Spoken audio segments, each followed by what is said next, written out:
Hi again, and welcome back to Platonic Soul. I hope you've been well.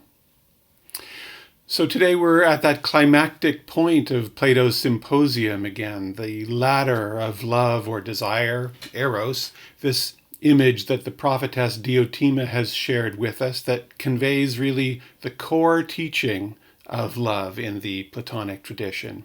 And I think it really must transform us if we take it seriously.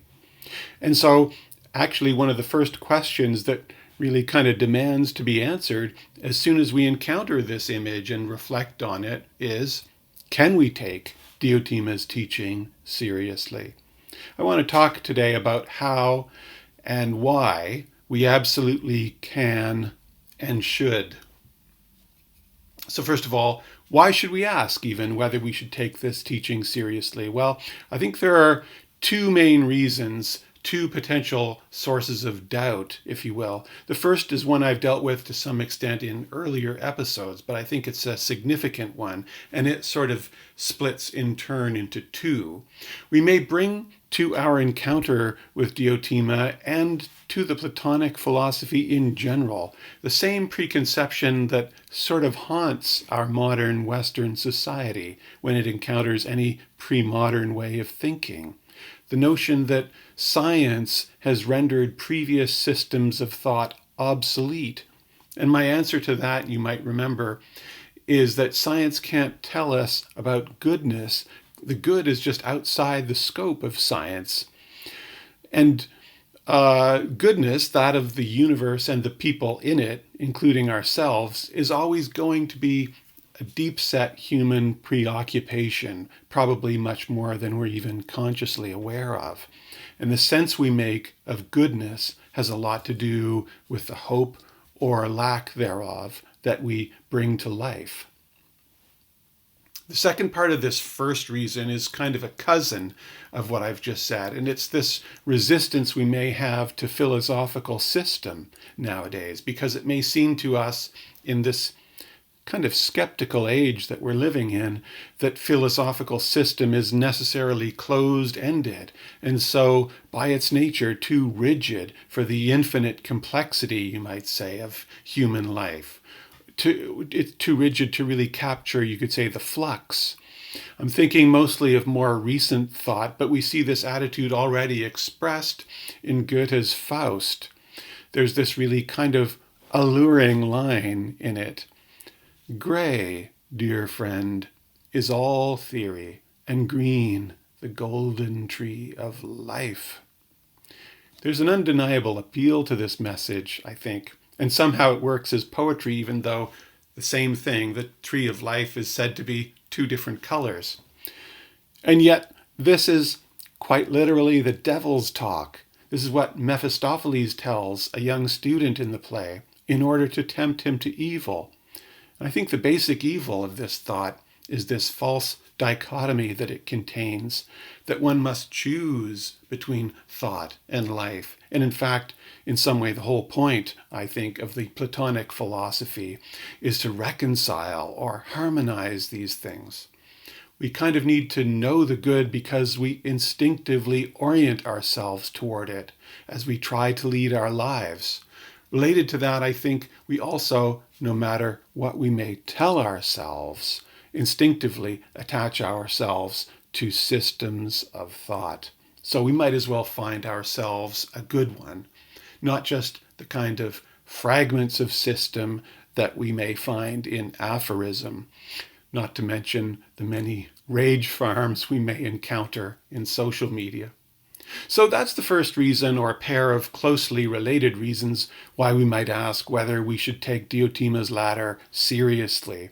And the second is quite different, and it's perhaps trickier to answer. And that is, it's undeniable, and I've mentioned this also a few times in this series, that comedy actually runs through the symposium, including this speech of Diotima's that we're in, and including this part of her speech that is really the climax of the speech and the climax of the whole symposium. And this may sound quite odd to us because Diotima's speech in places where she's talking about this ladder of eros also reaches these heights of sublimity. And I think we kind of We really sort of cited her there. This passage where she really strains the ability of language, strains language to try to express herself. And by sublime, I mean that it is dealing both with what is most important, but also most difficult. We've heard Socrates in the Phaedrus talk about how the most important question we face in life is how to live out our eros. He called this the true Olympic Games. It's really the ultimate contest that we face in life. What do I make of my desire? And we also hear him say near the beginning of the symposium that he claims to know nothing but the erotic. So this is the most important thing for the philosopher, but it's also the most difficult. The word sublime comes from Latin words meaning underneath the threshold or limit. And indeed, we're coming close here to the limit of what human thought and speech can handle. When we follow Diotima to the top of the ladder, as I just mentioned, we find her talking about something that she says will come to us not as any kind of knowledge does, which is because, as we've mentioned, this ultimate object of desire that she's talking about is really the transcendence of the very subject-object relationship. And so it is, in a sense, not an object at all, even of thought. And so we have here in this passage really the kind of wellspring of all this sublime writing we have in the Platonic tradition when it tries to come to grips with the good or one. This fascination we see in Plotinus, but really the whole tradition. And the funny thing, of course, about Plotinus and the Enneads, he talks about how the one can't be spoken of, and yet in a way, all of the Enneads are really in a way about nothing other than the one. But anyway, so we see in this tradition this we see here a tradition of kind of paradoxically apprehending the unapprehendable. Because we're stuck in this situation where we kind of have to try to apprehend it in some way. And we see this really kind of wonderfully, just as an example, in the Paraphusion of the 9th century Irish monk John Scotus Eriugena. There's a wonderful passage where he piles up all these different ways of paradoxically expressing how all the different objects we encounter, whether physical or mental, are all somehow manifestations of something that is not a something. It's a sustained flight of sublimity. He writes, "Everything that is understood and sensed is nothing else but the apparition of what is not apparent, the manifestation of the hidden, the affirmation of the negated, the comprehension of the incomprehensible, the utterance of the unutterable, the access to the inaccessible, the understanding of the unintelligible, the body of the bodiless, the essence of the superessential." And that's a really Platonic word. The form of the formless, the measure of the measureless, the number of the unnumbered, the weight of the weightless, the materialization of the spiritual, the visibility of the invisible, the place of that which is in no place, the time of the timeless, the definition of the infinite, the circumscription of the uncircumscribed, and the other things which are both considered and perceived by the intellect alone and cannot be retained within the recesses of the memory, and which escape the sharpness of the mind. And you'll note he makes this distinction, which may seem curious to us, but will be quite important to us as we continue talking about Platonic love, between intellect and sharpness of mind. You may remember the symposium ends with this recollection of Socrates arguing that the same poet can write comedy and tragedy, which is interesting, of course, because these two elements, the tragic, or if you like, the sublime and serious, and the comic, or low and humorous, run through it, both of them. And so we have Diotima talking about the ladder of Eros in ways that might make us smile. I mean, for example, her description of the ladder's first step. Quote, "A lover who goes about this matter correctly must begin in his youth to devote himself to beautiful bodies, as though such devotion were a discipline one must strive at rather than the most instinctive and easiest thing." And then there's this bit that was actually discussed last week by Palinode Productions, which also puts out videos on Platonic philosophy as a way of life. Diotima seems to suggest at one point that there's a kind of spiritual progress in moving beyond Eros for just one body to Eros for many bodies. The lover we're talking about, Diotima says, after having first started desiring a single body, quote, should realize that the beauty of any body is brother to the beauty of any other, and that if he is to pursue beauty of form, he'd be very foolish not to think that the beauty of all bodies is one and the same. When he grasps this, he must become a lover of all beautiful bodies, and he must think that this wild gaping after just one body is a small thing and despise it. And so it's raised in that discussion whether we're meant to feel exhorted to a kind of Hugh Hefner-like life, to this kind of sexually promiscuous, maybe even life. And one possible solution that emerges from that discussion, which I think is certainly plausible, is that we're to understand the movement here as being from, kind of mere sexual desire to an appreciation of beauty as it manifests itself in the bodily. As such, the beauty of nature, really, more broadly. But I think it's also quite possible that Plato is trying to get a laugh here by knowingly presenting us with something absurd. This would not be out of character, as we've certainly seen it elsewhere in the Symposium and will continue to.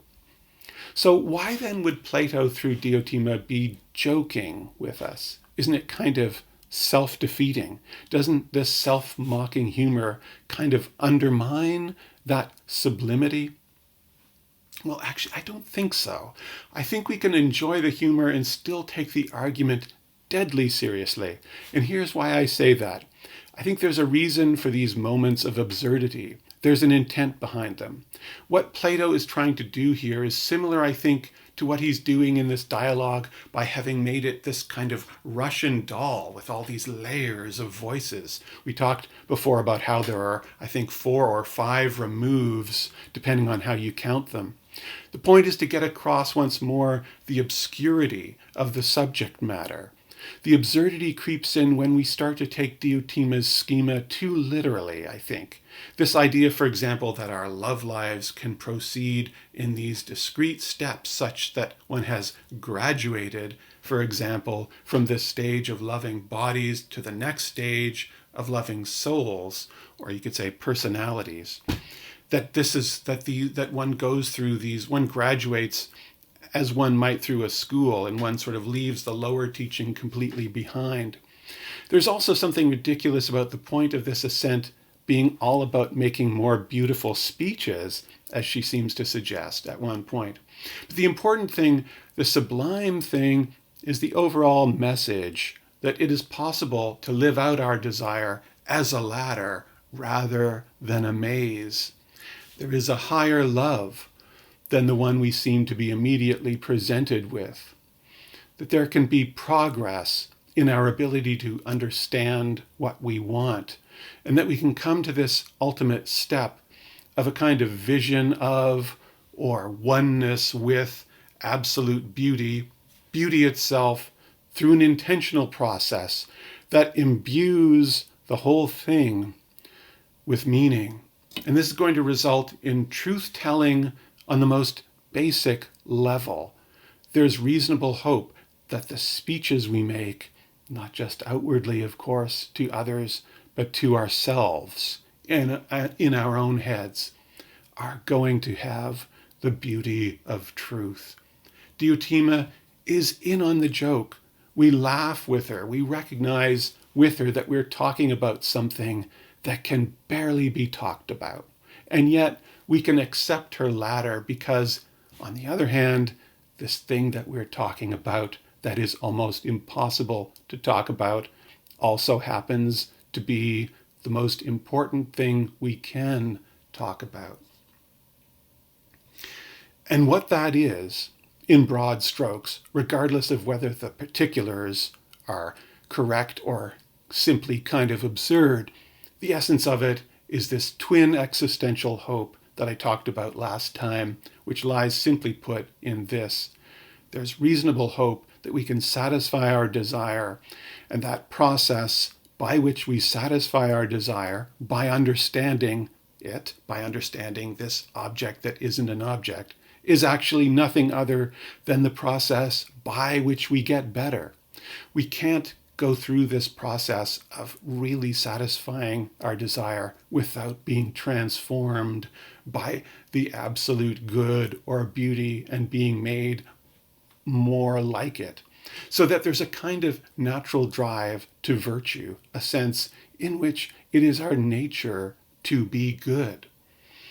So this is why I think we can and really must take Diotima's ladder of Eros seriously, even while we may smile. And I suppose taking it seriously is perhaps the first step if we're going to follow her up it. But just as we put our foot on that first rung, another question may occur to us. Why must our ascent take the form of a ladder anyway, this series of progressive steps? Why must it take that form? I think there's an argument for why this shouldn't be necessary. I think this argument also ultimately doesn't work. There's a reason why our ascent has to be progressive. I think the reason why it doesn't work is extremely important, and that's what I'll be looking at next time. And I hope to see you then. Until then, be well, and thanks for watching.